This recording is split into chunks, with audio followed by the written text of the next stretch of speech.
సోమవారం రోజున కష్టాలు తీరిపోవాలి అంటే ఈ చిన్న పనిని చేసి చూడండి. తప్పకుండా ఆ శివయ్య అనుగ్రహం కలిగి మీ కష్టాలన్నీ తొలగిస్తాడు.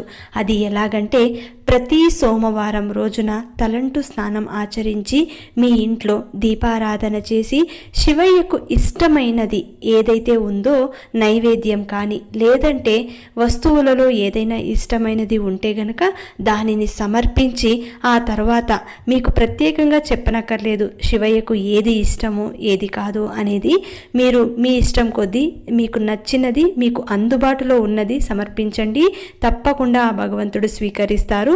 ఆ రోజు తెల్లవారుజామున అంటే ఉదయం 4:30 నుంచి 5:30 లోపు మీరు కూర్చొని ధ్యానం చేయాలి. ఆ ధ్యానంలో మీ యొక్క సంకల్పం చెప్పుకుంటూ మీ మనసులో కోరికలు చెప్పుకుంటూ 108 సార్లు శివమంత్రం